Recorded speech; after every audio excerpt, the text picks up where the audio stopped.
Before we start, just a reminder that our feedback section is up and running in our description of all of our latest episodes. Send in your theories, thoughts, concerns, constructive criticism. Just be nice overall. I look forward to receiving your transmission. Welcome to Marvel Maniac and MCU Aftershow. This is your host, Eric Cicada, aka Mr. Honest, back with you for another movie after show. Today, we're diving into a whole new Spider-Verse. We haven't touched, we have. We've went over Spider-Man No Way Home, but we haven't touched on the other two movies in that series. And since we're building up to our 100th episode, Infinity War special, I'm trying to get at least everyone's movie in before we get there.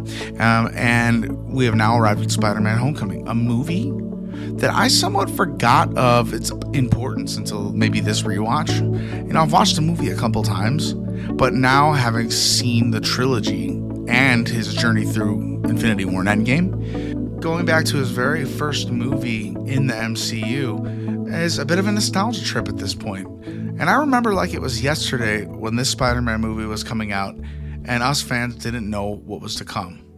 We knew we liked Spider-Man in Captain America Civil War, but now he's got his own movie. Oh, and they're not going to show his origin. The audience is expected to pretty much understand the basic Spider-Man origin story. Guy gets bit by a spider, becomes a Spider-Man, and he loses his Uncle Ben in the process. There's the key moments of Spider-Man. So that follow through all the movies. But this one's it's breaking that egg open in a different way. I'll get a little bit ranty at times, but I'm trying to set up today like what we're going to be focusing on, what we're going to be talking about, and not make it sound like a speech. We're going to be talking about the themes of this movie, how Spider-Man grows as a person and a hero, and connecting to the wider MCU, what impact this movie will have, or what impact will Spider-Man have on the MCU. And even without seeing any of this, hearing that, you're gonna know, if you know anything about Spider-Man, he is going to impact the greater story. The scary thing about this movie at the time was Sony, because Sony owns the right to Spider-Man. They still do. So it was a long time for fans to be even thinking it was capable to put Spider-Man in the MCU, because we knew about the debacle between Sony and Marvel. They won't give up the rights, but they came to an agreement to share Spider-Man, split the profits. I'm pretty sure Sony might actually even get more of the profits. It might be like more of a 60-40 thing. Regardless, it's studio stuff that we don't care about as fans. All we do is want to see Spider-Man fight alongside the Avengers. And Civil War gave us a really cool peek into that. He even has an off-screen growth as a hero because of Civil War. And what a cool way to introduce Spider-Man in the MCU in Civil War in that way, getting to show off kind of like how powerful is this Spider-Man? Well, he can hold like a whole building up pretty much, and while he's casually talking to Steve Rogers, Captain America. His whole outing, his whole experience in Civil War was out of this world. Imagine being like a teenager and going to see, like, hang out with your favorite band and like live on the road with them for a day or two. That's like the feeling I imagine Spider-Man having, going to meet all the Avengers and whatnot. So Civil War is a great introduction, like I said, and I think transitioning into his first solo film after Civil War, us slightly knowing the character already, a little bit of familiarity. We know his voice. We were like, I think that's what they wanted. Along with having Spider-Man in any movie at that time, we would have taken anything. But they wanted us to get to know him a little bit. And that first scene between him and Tony in Civil War, where Tony just totally calls him out on being Spider-Man, and he finds his suit secretly up on top of his like room in a little attic area. I love how Tony is always like one step ahead of Peter. You'll see that in this movie up until maybe the end. It's not only the impact that Civil War had on the character, but it's just an amazing way to start the movie. is that Peter Parker took a video journal of his time going to Germany to fight Captain America. And he's like, I don't even know what's going on. Like, Captain America's like a bad guy right now. Like, he's so genuine. And his little movie is so cool. It's like those connective dots where it's like, it's just a different angle of him introducing himself in the movie. Hey guys, take Captain America's shield. We get to see that from his camera's angle. That's like, stuff like that is what I live for in the MCU. I just love the connected dots. And I love that we get to see this character grow from that moment and to the end of the movie. Maybe he grew a little too fast because of the Civil War debacle. He was alongside Avengers. He kicked some major ass, and he got a little bit beat up in the process. It's clear that Marvel Studios and Kevin Feige and everyone else in charge of getting Spider-Man to the MCU really wanted to nail it. They did not want to waste this opportunity. And I think a big way of even guaranteeing a movie that already will be successful, more success, you put Iron Man on that front cover with him. And Iron Man is the biggest movie hero pretty much of our time. You can argue with me. I mean, I'm sure there's plenty of people who will disagree with that. But in my opinion, I think Iron Man is the greatest on-screen hero of all time. And to have him mentoring our new Spider-Man, aka someone who's most likely going to be leading the Avengers in the coming future, it's kind of full circle. I mean, the name Homecoming in itself, it is referring to the homecoming dance in the movie, which we spend about a minute in. But it's about Spider-Man coming home to Marvel. I don't even know if Sony knew. Like, did that go over Sony's head? I don't know.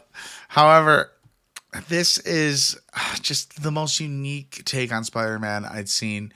And there's only been two others on screen, big Spider-Man. And I wasn't the biggest fan of the Andrew Garfield movies. It wasn't because of Andrew Garfield. There was just somewhat of a tone hanging over them that I didn't match with super well. Having said that, he's grown on me a lot. And the fact that a multiverse exists where all these Spider-Man are still out there doing their Spider-Man jobs. I could say I love what they do with Andrew Garfield, but that's jumping ahead movies. Let's stay within this movie. This is a more grounded Peter Parker. Even though he gets this extra awesome suit, it's kind of like polar opposite. Like, he's such a new hero that he's like making mistakes on the job. Like, he's like that one guy who was trying to break into his own car. I mean, let's be honest though, it does look like the guy's breaking into the car, but Peter like wakes up the whole neighborhood, and then we get our Stan Lee cameo, and he's talking to his neighbor from across the way.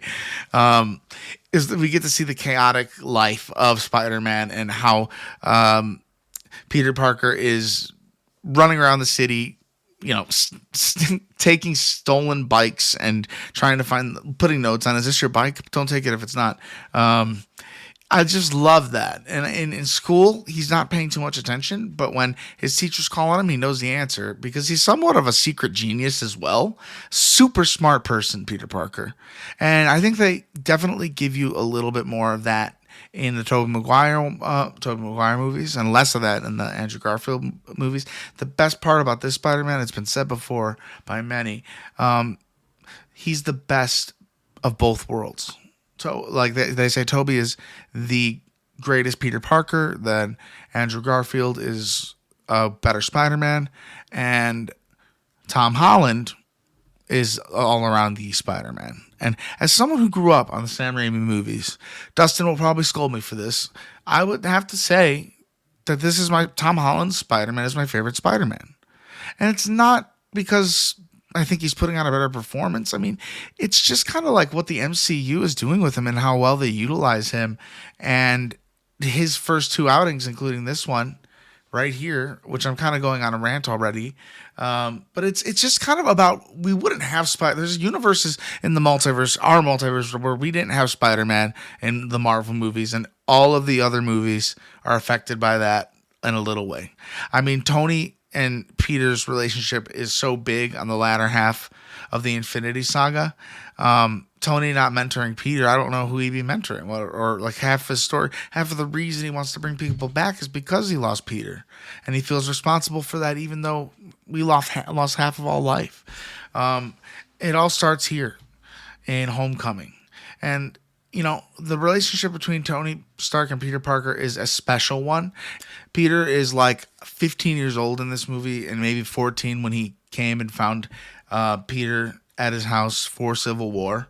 I really like how there's the Stark internship in this movie, and that's a good excuse for him to be being Spider-Man. Whenever he's gone for long amounts of time, he tells his aunts and his friends, "I was just the Stark internship," and the fact that Stark showed up at his house to show Aunt May, by the way, who's amazing, Marissa Tomei, I think her name is. I love that joke at the beginning of the movie. Let's say hi. I hope to your Aunt May. She's wearing something skimpy. He starts cracking up. That's Tony Stark right there. So like he gives Peter this really high-tech suit, and you'd think this is still the first Spider-Man movie. We'd see him in kind of like the underdog suit for any given amount of time. We kind of see that suit in Civil War when Tony is showing him clips of himself being Spider-Man. And we get to see the suit at the end of the movie. And we'll talk about how that kind of like all pulls together. So Tony is like a father figure, but more hands-off approach is what I was trying to get at. And he trusts Peter. He trusts him to begin with. There is loss of that trust in this movie because Spider-Man wants to be Spider-Man in a bigger way. He wants to help the friendly neighborhood, and he's in a kind of a crossroad battle with this Vulture guy, who we'll talk about in a second. Fantastic villain. And Peter made a mistake of ruining kind of what was going to be like the FBI busting Adrian Toomes and, the selling of his weapons.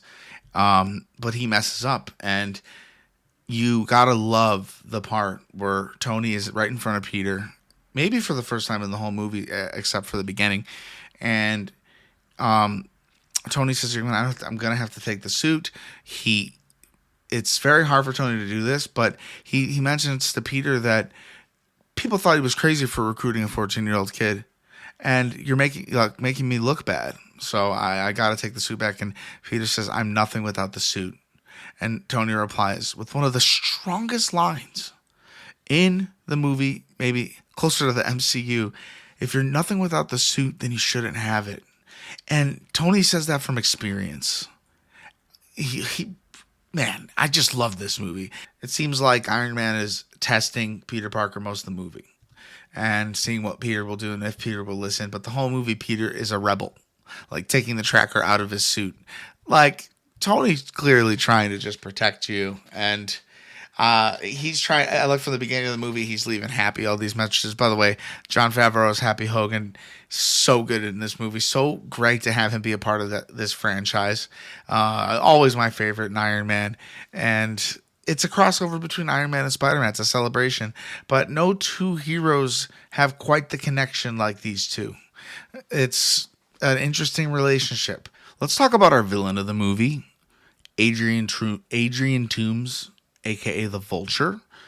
Michael Keaton, he plays a good Batman, but he plays a fantastic Vulture. And we've never seen the Vulture in a movie yet. Or maybe he's been referenced, but no, we've not seen a Vulture in we have seen a variant of the Vulture in Across the Spider-Verse, but not to spoil that, but also just it's a big deal to see him on screen, and they portray him in a very original way, which I love.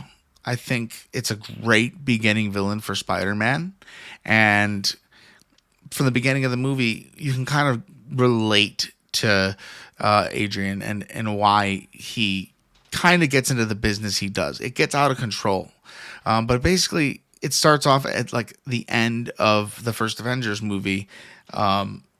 It's like what I'm guessing is like the day after the big fight, the Battle of New York, and Adrian Toomes and his crew are picking up all of the garbage. He holds up, hinting that he has a daughter. That's the first shot of the movie, is all the Avengers fighting, and the heroes have just come to the top of everyone's awareness, and how the Avengers saved the city. It's the age of superheroes dawning, and this blue collar worker, Adrian Toomes, is just trying to profit off of the destruction, and he hires a crew. He brings trucks, and he's going to be cleaning up everything he can and trying to make some money off of that. And the Department of Damage Control comes in and they tell him to stop. I just love the line where it's like, these alien bastards are tough, you got to use what they use, and he like knocks the things out. Freaking love it. He's such a fun Vulture. The big twist of the movie, and we're just going to talk about it right away. The love interest of Spider-Man is Liz in this movie, who is all right. She's okay, but I'm like, this isn't the main love interest of the series. But, you know, the first time I watched it, I didn't know, what was going to happen. That moment, if you've never seen this movie before and then you see it, that moment when he's going to Homecoming and he had just not decided, he was forced to not be Spider-Man anymore by Mr. Stark. And I like how I called him Mr. Stark instead of Tony, which I always do. And he's going to pick up his date. Actually, he's getting a ride from his date's dad. And who answers the door but the Vulture? Yeah, Adrian Toomes is Liz's dad. That was a huge twist. That was like a whoa moment. I really remember the theater. I swear I heard audible ohs. Probably just me being really loud. Oh. In phase 3 of the Infinity Saga, we get a lot of fallout from other previous Avenger movies. For Captain America Civil War, the Sokovia Accords are put into place because the Avengers had to do with dropping an entire city. Even though it was Ultron, if you look at that from an outside eye, Tony Stark created something that broke, and it broke a city and killed a lot of people. This is what the Battle of New York, like a post superhero fight, we get to see kind of like the ground level of how it affects your everyday guy. And it's kind of a funny moment, actually. They're back in their workshop after this happened to them, and Adrian Toomes punches a guy that says he shouldn't have overextended himself. It was really funny. The delivery is priceless by Michael Keaton. And he's like, you know what? Keep the stuff. Things have changed around here anyway. I like his accent. I'm not trying to like copy him, but I like it in the back of my mind. I think I actually am trying to copy him. He decides to keep the stuff, and then it says 8 years later. No, sir, that's not correct. This takes place in 2016. 8 years later, 8 years later would be when the Battle of Avengers Endgame takes place in this universe. Like, they probably meant 12, 13, 14, 15, 4 years. 4 years at most later. And I know there was some talk about that at the time, and it was a mistake. I believe it was 4 years later. There's no way he was doing that for 8 years. Just it was a mistake. It's the one problem about this movie. I mean, it's a tiny little 8 years later. When they do the 5 years later in Endgame, it's like, oh, whoa, really? But in this, it's like, I'm just going to forget that happened. Peter's best friend in this movie, for a change, isn't Harry Osborn. And for a change, Aunt May isn't an old woman. And his love interest isn't Mary Jane or Gwen Stacy. Liz. A lot of unique decisions just to start the series of the Spider-Man. You know, looking back at it now, you're definitely seeing groundwork being laid for a Spider-Man not only here for one movie, but ideally they want this guy to stay around for 10 plus years making these movies because we want a definitive Spider-Man. We've gotten trilogy at the most, and what fans really want is Spider-Man deep in the Marvel universe, seeing how he becomes humbled and all the stories that you could possibly tell about Spider-Man can happen in our universe, the MCU. And there's literally nothing stopping them from doing this except for Tom Holland, if he gets sick of it and doesn't want money anymore and decides not to play Peter Parker, even though everyone wants him to, or Sony puts their foot down ahead of a big deal when the contract runs out next time and we don't get that Spider-Man or any Spider-Man anymore and the story just becomes inconsistent. Worry not. I think he signed on to like another big deal recently. They're keeping a lot of that stuff under wraps because I think there's a lot of cameos being like planned. A lot of cameos probably being planned right now for Secret Wars. And if they're going to try and get that out by 2026, I mean, there's a lot they have to do. So I assume they're like getting started on that. I really like Ned. He's definitely a comic relief. Guy in the chair, kind of like an iconic in my way, in my own headline. I like the guy in the chair stereotype. Ned loves it too. One of my favorite Ned moments, obviously, it's the moment where he's caught by a teacher, a lady from Orange is the New Black. I don't know the actress' name, but she's a good actress. And she's like, "What are you doing here? There's a dance going on in the gym." He's like, "Watching porn." And like it cuts away from him. He's so genuine. Ned, that you gotta love him. And when he sees Peter for the first time in his Spider-Man outfit, the reveal of him sitting there and dropping the Death Star that he built like in the time that Peter was out being Spider-Man, he freaked out and he's asking him throughout the whole next day. It's like, "Can you do this? Can you do that? Can you do that?" I love that. I mean, Ned and Peter, the handshake, it goes down to that. They got this great handshake. They're the best of friends. Setting this trilogy up for tragedy for the events of Spider-Man No Way Home, the end. I'm not going to say it right now in case any of you are trying to like get an after show for this with no current Spider-Man story spoiler. Okay, we don't have to talk too much about the later Spider-Mans. If I do, I'll try and warn you. And if I do and don't warn you, I'm sorry. I got to be better than that, though.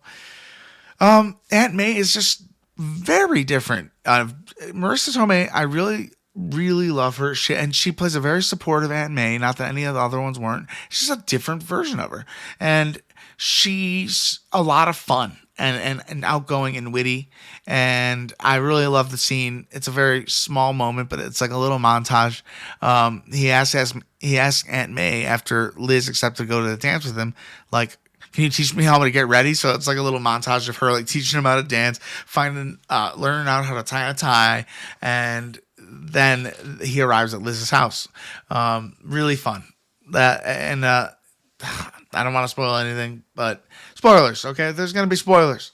Something very big happens with Aunt May and Spider-Man No Way Home. Going back and seeing a character start after you know of their end. Not that she dies or anything. Too wishy-washy on this. I'm sorry. But it's just a different. You see things a little bit differently, and that's what I like about most of these MCU movies. Is the more we make, the more the earlier movies will be better in retrospect if they're doing if the new movies are doing the job right. So I think which I think they are. I like Liz and Peter as a couple, but it was really to set up that moment where Adrian Toomes realizes he's Peter Parker. And how does he realize? Well, there's just this moment they're having in the back seat where Liz is telling her dad, "No, Peter was with us in Washington, but then he just disappeared. And Peter was at this party, and then he was there." And even Peter's like got his head down because he's like, "This is clearly giving me away as Spider-Man." Like the fact that, no, you didn't even show up to the party. You were there, and then you were just gone. So like she gives him away. And the moment when the red light turns to green over Michael Keaton's face, and he's like, "Good old Spider-Man." Like, oh my goodness, what a good freaking villain. He's scary, menacing, and the best part is now he knows who Spider-Man is. Liz is giving Peter chances like all across the board to kind of like become his girlfriend, and he keeps missing these moments because he's Spider-Man. And in this trilogy of Spider-Man movies, I think the idea of Peter balancing his life as Spider-Man and his life as Peter Parker. And how possible is that you're trying to be two people at once and the worlds just keep colliding? That's kind of like the first instance of that in this movie where Liz, unfortunately, has to move away because her dad was the Vulture and it caused all these serious disasters. A lot. He got crazy for a while. What if? I know the Black Cat is called Felicia. Her name is Felicia Hardy. But what if they turn Liz into this MCU's version of the Black Cat? Maybe like she'll rename herself Felicia Hardy or something like that. Her dad was a supervillain, so like he was the former version of the Black Cat. So maybe she'd have to be the new Falcon. I don't know.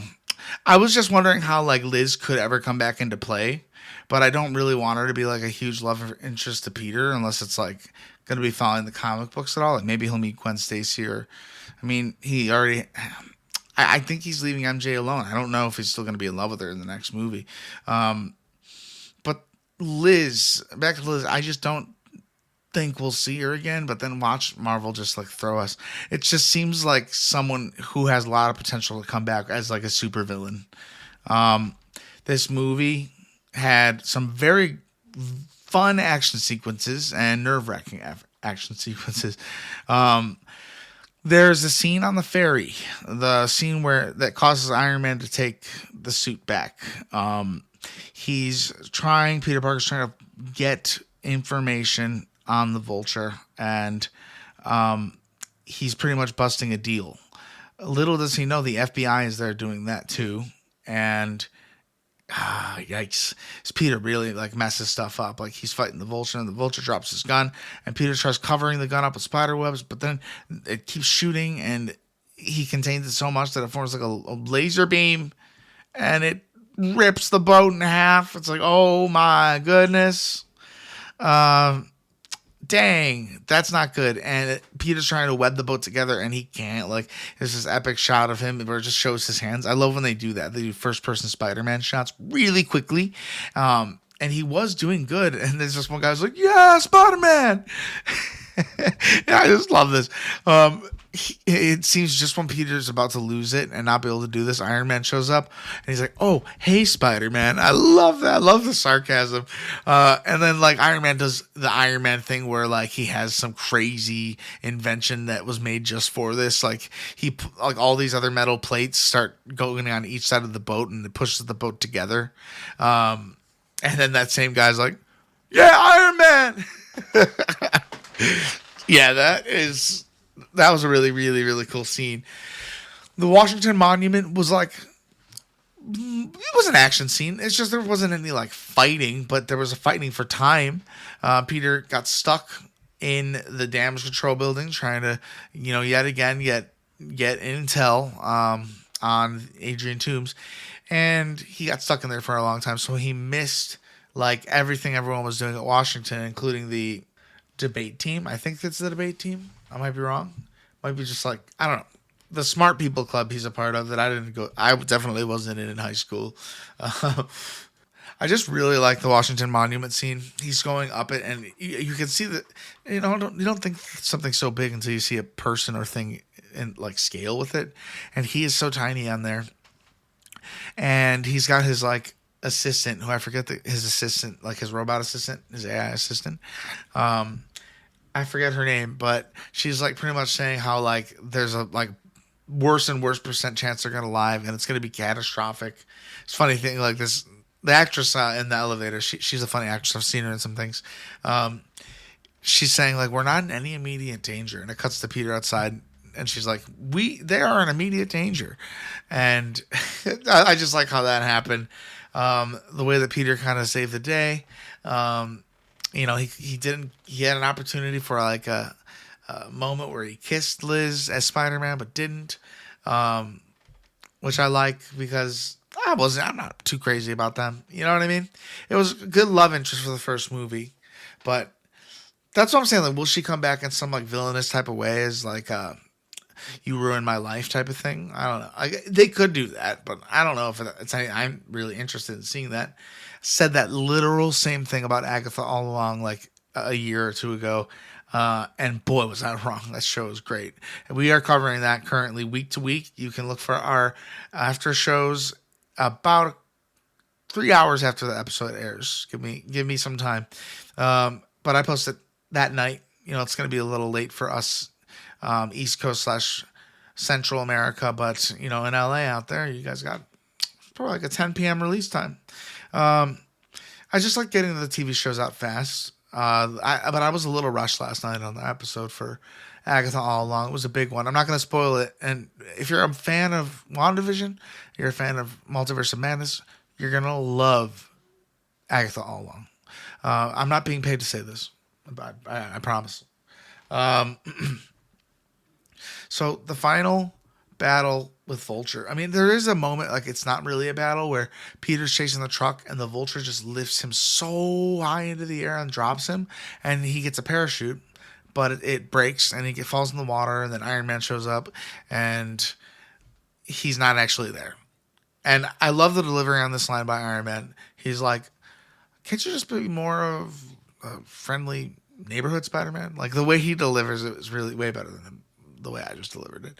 But that final battle with Vulture on that plane, and knowing that who underestimated Vulture? Tony and Happy. They underestimated him. And Peter didn't give up. He left Homecoming, literally left Liz on the dance floor to go capture her father. And he literally collapses a building on Peter. And he's freaking out. And you kind of freak out with him. It's very claustrophobic. Help, help, someone help. He's yelling. And no one's going to hear him. And he realizes he's Spider-Man. And he's trying to like summon the power of Spider-Man. He's like, come on, Spider-Man, you could do this. Come on, Spider-Man. Like almost like he had somewhat of an imposter syndrome. He definitely is trying to lead two lives. And when he becomes Spider-Man, a part of him becomes a different person. I love that he uses his original, homemade Spider-Man outfit at this part with like the goggles and stuff. It's a very cool starter uniform. And in a way, we usually wouldn't see the hero get his suits in this order, but it's kind of symbolic of how turned around and in a good way this movie is from your average Spider-Man movie. He gets the new suit before he wears the old one for us. Even though he spent, months as Spider-Man using that suit. Peter grows as a hero through most of these moments. Like when Iron Man took his suit, he needed that to happen because he was tied to it. Like, I don't know, Iron Man is so correct, and he's speaking from wisdom of things he knows all about. It's easy to get obsessed with something, especially like being a superhero. I can't even imagine. Man, someone's got that spider out there somewhere, though. I'll be Spider-Man. I'll take it on. I'll protect my city. I want that. I want to be Spider-Man. My voice is very hoarse this week. Maybe it's because of the extra podcasting. I don't think I yelled at anyone. I just got a hoarse voice. But that scene where he was trapped on the rubble and was able to lift himself out of it, it was powerful. And Peter Parker is very strong. And we know this because especially when we see him fighting in Civil War, when he's fighting, let's say, Bucky and Sam the Falcon, he's just schooling all of them, both of them, and he like webs them to the ground. Like it just shows that like Peter's like on another level of power scale. Like he's just genuinely strong with the super strength. Peter shows so much resilience against the Vulture in this movie. The final fight takes place with Peter trying to save all of the things that Adrian / Vulture is trying to ruin and take, and he thinks he's hit the gold mine. So underestimated villain by Tony and by Happy. And Peter's on it though. He uses his instincts and he follows the plane and he gets on the plane. He's like hanging off it at one point, and then he has to steer it away from the city, which looks so scary as they're super fast approaching to the city. And he successfully lands it like on a beach next to the carnival. What a perfect final fight like spot. And the Vulture kicks Peter's butt, but also Peter webs up and destroys the suit, the wings. And Adrian Toomes is so set, not going home empty-handed. He sees a crate of like something, like everything's expensive. There are like a bunch of the Iron Man cores I saw in one of the things he was about to take. He tries to take the package and Peter sees, your suit's about to explode. And Peter jumps into the rescue. Man, I really like the Vulture. He went down. He didn't go down without a fight. Just to say that. This movie was needed, I think, after Civil War. Lighthearted movie. Great story with a great like soundtrack in the background. Dun dun dun dun dun. It's like its own like vine off of the original Avengers connection, and we could hear this main Spider-Man melody play later on when he shows up in the movies. It's so good. Sometimes you miss the soundtrack due to everything that's happened, but sometimes I advise you to pay a little more attention to the soundtrack on future viewings of certain movies, because they really do make the scene sometimes. I'm talking about Portals and Avengers Endgame. Just that.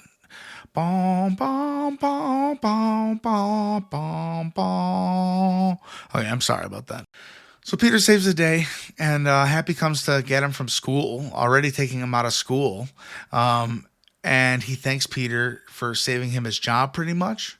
And he's doing this in the boys' bathroom, and there's this kid in the stall, and he walks out, and like the look that like Happy is giving this kid as he's washing his hands and leaving the bathroom, like he's so pissed. It's so funny. And he brings Peter back to the new Avengers facility, and Tony says, you did a great job and you trusted your instinct, and I'm sorry I took your suit away. But like he then shows him a brand new Spider-Man suit, and boy, is it glorious. It is the Iron Spider suit. We do end up seeing this in Avengers Infinity War. Episode 100, going to be a big one. I advise you, mark your calendars, November 30th. Episode 100 of this show, we got extravaganza celebration of Avengers Infinity War with special guests. That's all I'll say at this moment in time. The importance of keeping Spider-Man in New York is, it's just good to know he's there to kind of guard the city, being the friendly neighborhood Spider-Man that he is. He has that realization even when Tony offers him the Iron Spider suit, and they were going to go make a press announcement to make him an official Avenger. Innocent, humble Peter thought that this was a test by his mentor. And Pepper Potts walks in the room, and you see there's a ton of people waiting out there after Peter left. And she's like, I got a whole room of people out there waiting for a big announcement. And apparently Tony asked Happy for the ring that he's been holding on to since 2008, the original Iron Man. And I think he proposes. Yeah, he does propose in front of all the people off screen. The first post-credit scene for this movie is Adrian Toomes meeting, I think it's Scorpion, the guy that he's from Better Call Saul. I think he's this universe of Scorpion. And if you've seen the movie Mobius, I'm gonna spoil a post-credit scene from that, can I? Okay. Somehow, some way, the Vulture gets transported to Mobius's universe. And he's like, I think it's got something to do with Spider-Man. Very weird, very confusing. I don't know if we could expect follow-up on that. I don't know how they're going to get him back into the MCU. Why did they do that?